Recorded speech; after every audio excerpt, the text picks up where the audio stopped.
I looked across the dinner table and smiled. So, are we finally going to start looking at houses next month? Chloe reached for my hand. You still remember? How could I forget? We've been talking about it for almost a year. She laughed softly. I just wanted to make sure you hadn't changed your mind. I haven't changed my mind about anything, I said.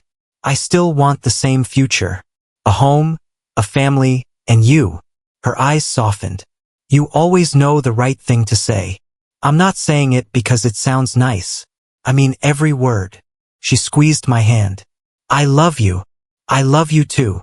At that moment, I believed I was the luckiest man alive. 3 years together had only made my feelings stronger. Every plan we made felt real. Every promise sounded honest. I had already started saving for an engagement ring without telling her. She smiled. What are you thinking about? You. That's a dangerous answer. Why? Because it makes me curious. I laughed.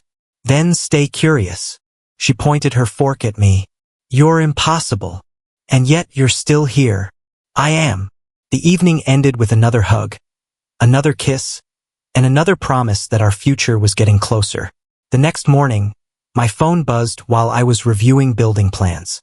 Emily's name appeared on the screen. I smiled. Chloe's best friend rarely messaged me unless she was planning a surprise for Chloe. Emily *** morning. Busy? **. Me *** a little. Everything okay? **. Emily ** needs some advice later. Me *** of course. What's wrong? **. Emily *** I'd rather tell you in person. That seemed unusual, but I didn't think much about it. When I arrived at the office, another message appeared. Emily ** don't forget about me. I smiled to myself. Me ** I won't. Later that afternoon, Chloe called. Hey, I answered. Miss me already? I always miss you. She laughed. Good answer. So, what's your plan for tonight?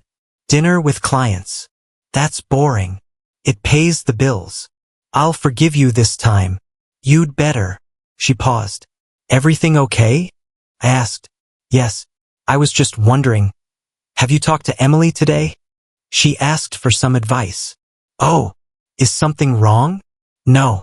She just mentioned she might call you. Then I guess she wasn't joking. Chloe chuckled. Help her if you can.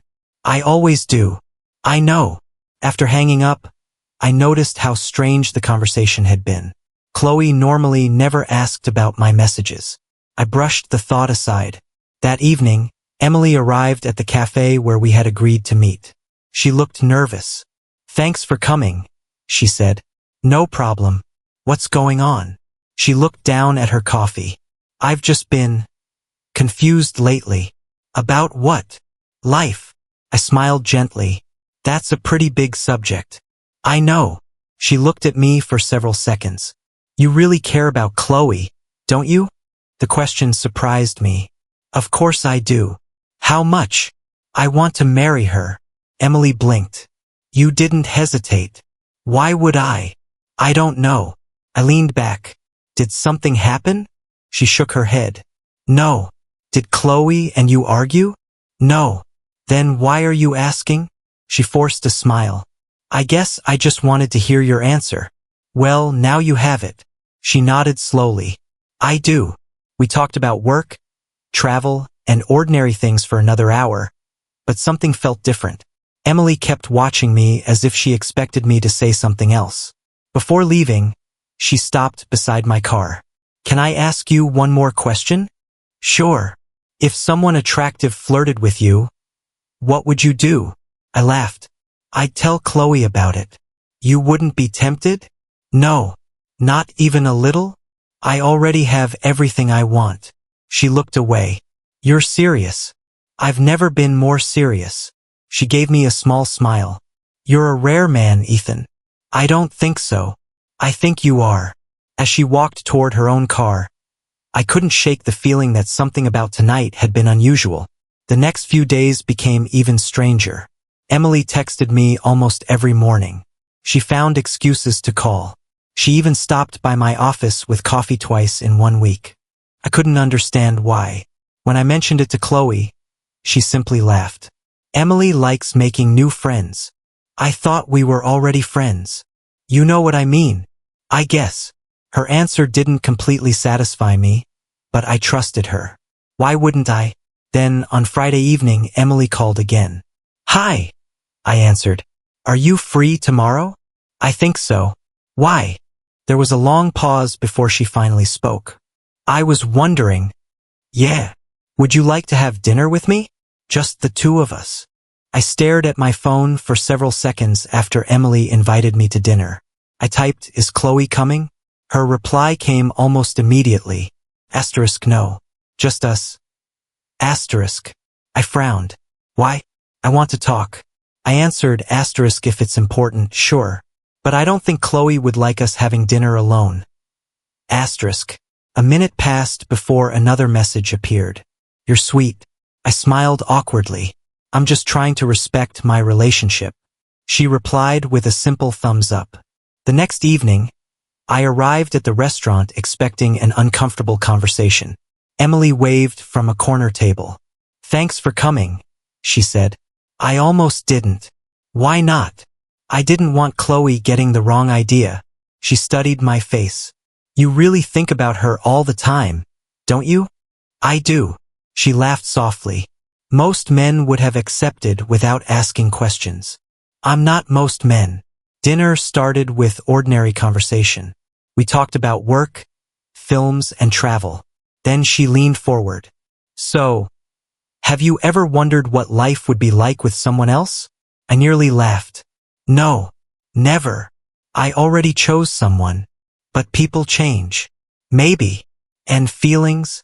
They only change if someone stops protecting them. She looked away. That's an interesting answer. It's the honest one. She nodded without speaking. When dinner ended, I paid the bill.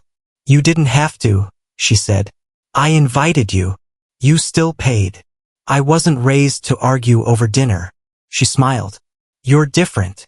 I've heard that twice now. The following week, my phone buzzed almost every morning. Good luck with your meeting. Don't work too hard. Did you eat lunch? The messages felt friendly, but they were becoming unusually personal. I answered politely without encouraging anything beyond friendship. One afternoon she called. Can you meet me? What happened? I really need someone. Where are you? She gave me the address of a small park. When I arrived, she sat alone on a bench. Her eyes looked red. Emily? She sighed. I think Daniel and I are finished. I'm sorry. He said we want different things. He sat beside her. Breakups hurt. They do. She wiped her eyes. Can you stay for a while? Of course. We talked for nearly an hour. I listened more than I spoke. Before leaving, she suddenly asked, Can I hug you? I hesitated. A quick friend hug. I nodded. She hugged me tightly. I gently stepped back after a moment. I hope things get better. She looked disappointed. That's all.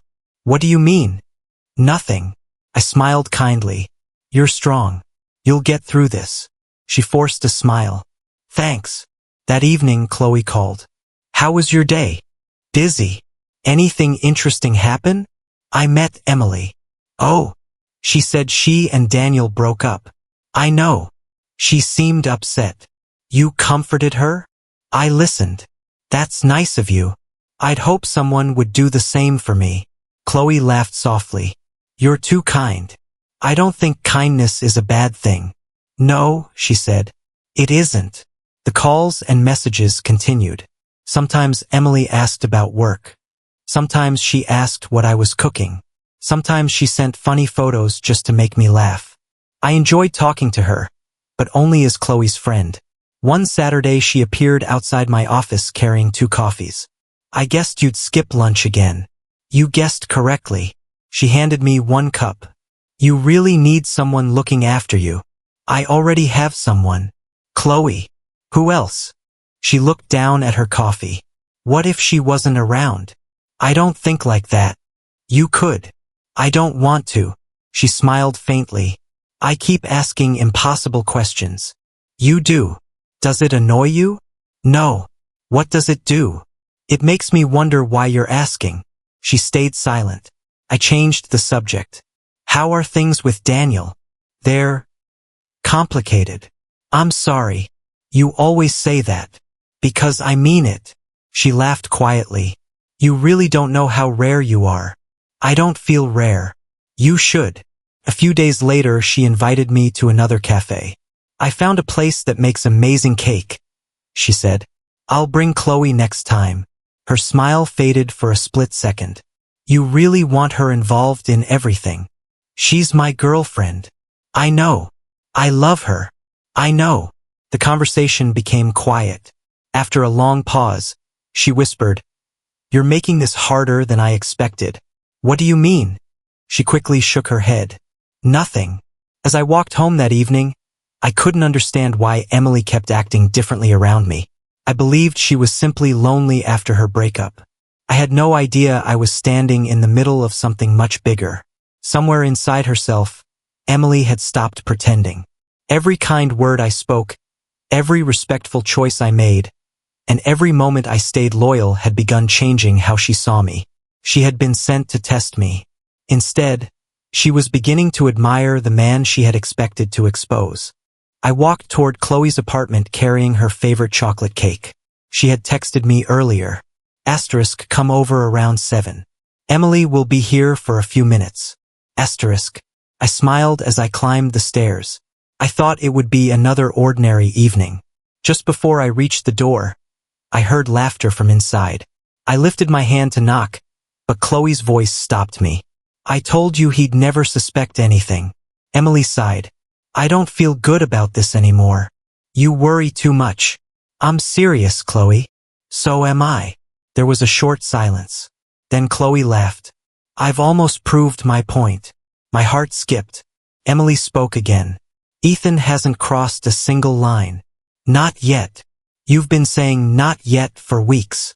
Every man slips eventually. I don't think he will. You actually believe that?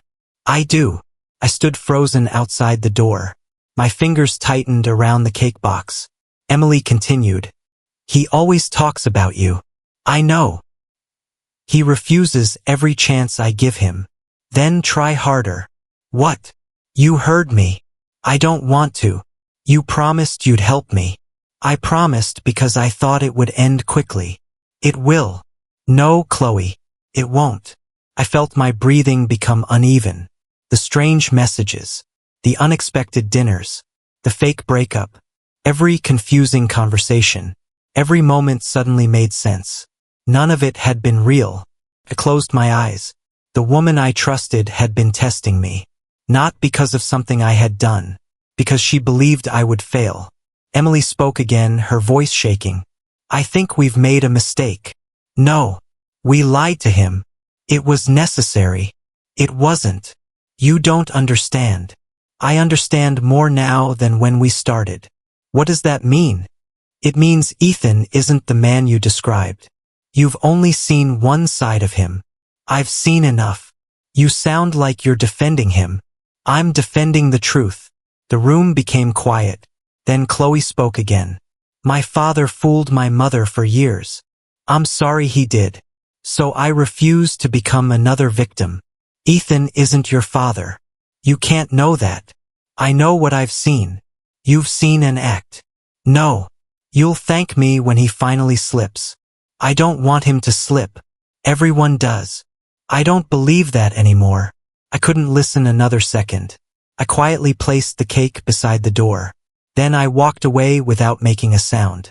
Every step felt heavier than the last. I reached my car and sat behind the wheel. I stared through the windscreen. My hands trembled. I whispered to myself. So that's what I am. Not a boyfriend. Not a future husband. Just another suspect. My phone rang. Chloe. I watched it ring until it stopped. Another message arrived. *. Where are you? *. I didn't answer. I drove without thinking. Almost an hour later, I stopped outside Liam's house. He opened the door before I knocked. Ethan, I needed to see you. He looked at my face. What happened? I think my relationship just ended.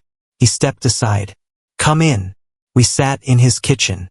He poured me a cup of tea. Neither of us spoke for a minute. Finally he asked, "Tell me everything." I did. I repeated every word I had heard. When I finished, Liam leaned back. "So she tested you?" I nodded. "For weeks. I stayed loyal the whole time." "I know you did. And it still wasn't enough." "No." I rubbed my face. "I don't understand." "You don't have to. I loved her." "I know. I never gave her a reason to doubt me." "I believe you." I looked at him. "Was I blind?" "No. I feel stupid." "You're not." "Then why does it hurt this much?" "Because betrayal always hurts more when it comes from someone you trusted." I stared into my cup. After another long silence, Liam spoke quietly. "Ethan." "Yeah. Love without trust isn't love." I looked up. "It's control wearing the mask of affection." His words settled deep inside me. I realized he was right. I couldn't build a future with someone who needed traps instead of conversations. My phone buzzed again. This time it was Emily. Asterisk. "Can we talk?" Asterisk. Before I could answer, another message appeared. Asterisk. "Please don't tell him anything yet." Asterisk. I recognized Chloe's number immediately. A third message arrived from Emily. Asterisk. "I'm sorry." Asterisk. I locked the phone. I wasn't ready to answer either of them. Not tonight. I looked at Liam. "What should I do?" He shrugged gently. "Don't make your decision while your heart is bleeding." I nodded slowly. For the first time all evening I felt calm. Not because the pain had disappeared. Because I finally understood the truth. I wasn't going to confront Chloe in anger. I wasn't going to argue. I wasn't going to beg for an explanation. I would wait. When the right moment came, I would let her discover that I knew everything. And when that moment arrived, no lie would be able to save what her own distrust had already destroyed. I arrived at the restaurant 10 minutes early. The small velvet box felt heavy in my jacket pocket. A week ago, I had imagined opening it with a smile and asking Chloe to spend the rest of her life with me. Tonight, it meant something completely different. She walked in wearing the blue dress I always said was my favorite. "There you are," she said with a bright smile. "I thought you were going to keep me waiting." "I wouldn't do that." She kissed my cheek and sat down. "So," she asked, "what's the surprise?" "You sounded mysterious on the phone." "I wanted one quiet dinner together." "I like the sound of that." We ordered our meals, talked about work, and laughed about a waiter who almost dropped a tray. She looked relaxed. I wondered if she had any idea that my heart had already broken. She reached across the table. "You're quieter than usual." "I've been thinking." "About us?" "Yes." Her smile grew wider. "I've been thinking too." "Oh, I think we're finally ready for the next step." I looked at her for a long moment. "I agree." She laughed. "I knew it." I slowly took the velvet box from my pocket and placed it on the table. Her eyes lit up. "Ethan." She reached for it. "Wait." She stopped. "I want to say something first." "Okay." I took a deep breath. "Thank you." She blinked. "For what?" "For teaching me something I should have learned a long time ago." She frowned. "I don't understand." "You taught me that love without trust isn't really love." Her smile faded slightly. "What are you talking about?" "You taught me that promises don't mean much if someone is already waiting for you to fail." She gave a nervous laugh. "You're speaking in riddles." "No." I gently pushed the box toward her. "This isn't for you anymore." She looked confused. "What do you mean?" "I bought that ring because I believed I was going to ask you to marry me next week." Her eyes filled with excitement. "Then why wait?" "Because I'm not asking anymore." The excitement disappeared. "Ethan." "What's going on?" I looked directly into her eyes. "I know." Her face became still. "Know what?" "I know about the test." She stared at me without speaking. "I know about Emily." Her lips parted. "I know about every message, every meeting, every fake coincidence." She shook her head. "I don't." I quietly interrupted. "You said, every man slips eventually." The color drained from her face. You also said, try harder. She looked as if she had forgotten how to breathe. I continued softly. Emily said, he hasn't crossed a single line. She whispered, you were there. I heard everything. Silence covered the table. Finally she spoke. Ethan, I can explain. I know you can. It wasn't supposed to hurt you. But it did. I was scared. I know. My father cheated on my mother. I know. I couldn't risk living through that. I nodded. So you decided to treat me like a suspect before I had done anything wrong. Tears appeared in her eyes. It was only a test. I smiled sadly. A relationship isn't a school exam. I'm sorry. I believe you are. I love you. I loved you too. She reached for my hand. I gently pulled it away. Please don't do this. I'm not leaving because Emily flirted with me. Then why? I'm leaving because the woman I trusted never trusted me. Her shoulders began to shake. I'll never do it again. I believe that. Then stay. I can't. At that moment Emily hurried into the restaurant. She looked from Chloe to me. I'm too late, aren't I? I nodded. Emily swallowed hard. Ethan, I'm sorry. I know. I should have told you the truth. You should have. I never wanted to hurt you. I believe that too. She wiped away a tear.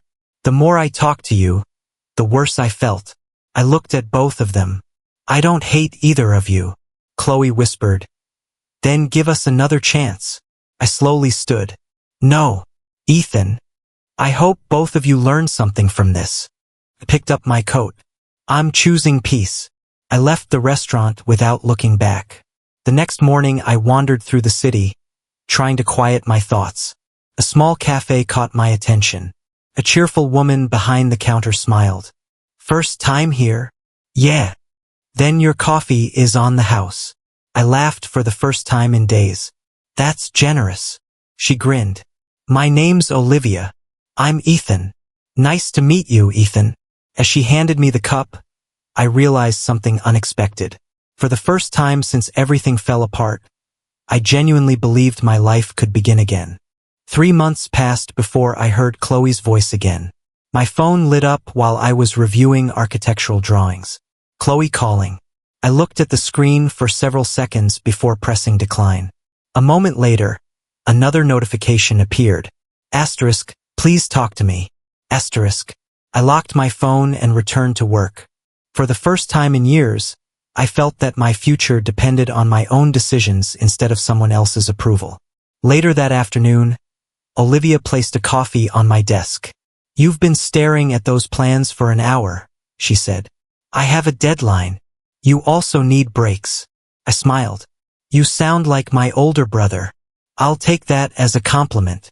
It is. She leaned against the doorway. Everything okay? It will be. She nodded without asking another question. I appreciated that. Not everyone needed to know my past. Some people simply helped me move forward. That evening, Emily sent a message. Asterisk, could we meet? I don't expect forgiveness. I just need to tell you something. Asterisk. I hesitated before replying. Asterisk, tomorrow. Half an hour. Asterisk. She answered almost instantly. Asterisk, thank you. Asterisk. The next day we met at a quiet cafe. She looked different. Not happier. Just tired. Thank you for coming, she said. I promise 30 minutes. I won't waste them. I nodded. What did you want to tell me? She took a slow breath. I ended my friendship with Chloe. I looked at her without speaking. It wasn't only because of what happened to you. What else was there? I finally realized she'd been controlling me for years. How? She always decided who I should trust, who I should date, and who deserved another chance. I frowned. You never noticed? I noticed. I just kept making excuses. She looked down at her hands. I thought loyalty meant agreeing with everything she wanted. And now I know loyalty isn't obedience. Her words sounded honest. I believed she had spent months thinking about them. She continued quietly. I met Daniel last week. I remembered the name immediately. Your ex-boyfriend? She nodded. He told me something I should have known years ago. What was it? He said Chloe tested him too. I blinked. What? He refused to flirt with one of her friends. I stared at her. She did this before? Emily nodded again. More than once. I felt my stomach tighten. Daniel said several friendships ended because people refused to play along. I shook my head slowly. She never told me any of that. She wouldn't. Silence settled between us. Finally I asked, "Why are you telling me now?" "Because I don't want to hide behind excuses anymore." I studied her face. She looked ashamed. Not defensive. Not manipulative. Simply ashamed. "I'm sorry," she whispered. "I know saying those words can't fix anything. They can't." "I know." She swallowed. "I don't expect us to become friends. I appreciate your honesty. It's the first honest thing I've done in months." We finished our coffee in silence. Before leaving, she stood. "I hope one day you remember me for telling the truth instead of helping create the lie." I gave a small nod. "I hope so too." That evening my phone buzzed again. Another message from Chloe. Asterisk, "Please answer just once." Asterisk. Then another. Asterisk. "I miss you." Asterisk. Then another. Asterisk. "I made the biggest mistake of my life." Asterisk. I read every message. I answered none of them. Not because I wanted revenge. Because every reply would reopen a door I had already closed. A week later Liam visited my office. "You look different," he said. "In a good way? You finally look peaceful." "I think I am." He smiled. "I was hoping you'd say that." I leaned back in my chair. "Emily told me something." "What?" "Apparently I wasn't the first man Chloe tested." Liam sighed. "That makes what happened even sadder." "It does. But it also proves something." "What's that?" "It was never about you." I nodded slowly. "I know. For months I had wondered what I had done wrong. Now I finally understood. I had done nothing. The problem had never been my loyalty. It had been her inability to believe in it." A few days later, I walked past Olivia's cafe after work. She waved from the doorway. "Coffee? I was hoping you'd ask." She laughed. "I've started remembering your order. That's either impressive or slightly worrying." "I prefer impressive." I laughed with her. The sound surprised even me. It had been a long time since laughter came so naturally. As I carried my coffee back toward the office, I realized something important. Walking away hadn't made me lonely. It had made room for honest people to enter my life. Sometimes losing the wrong person was the only way to find the right direction. I unlocked my office and placed my bag beside my desk. My phone buzzed before I could sit down. I looked at the screen and saw Chloe's name. I let it ring until it stopped.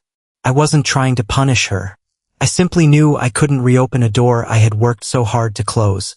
"Morning, Ethan," Olivia said as I walked into the cafe. "Morning. You look tired." "I stayed up finishing a project." "Did you at least eat breakfast?" I smiled. "Coffee counts, doesn't it?" She laughed. "Not in my cafe." I accepted the sandwich she placed in front of me. "Thanks." "You're welcome.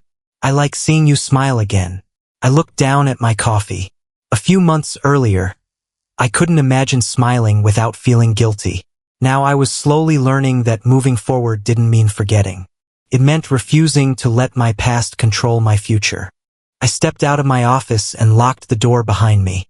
I froze when I saw Chloe waiting beside the entrance. I hadn't expected to see her again. "Ethan," she said quietly. I looked at her for a moment. "You've been waiting?" "I have." "What do you want?" "I just want 5 minutes." I sighed and nodded. 5 minutes. She wiped away a tear. "I'm sorry." I stayed silent. "I know I hurt you." "You did." "I was scared." "I know. My father lied to my mother for years. I convinced myself every man would do the same." I looked into her eyes.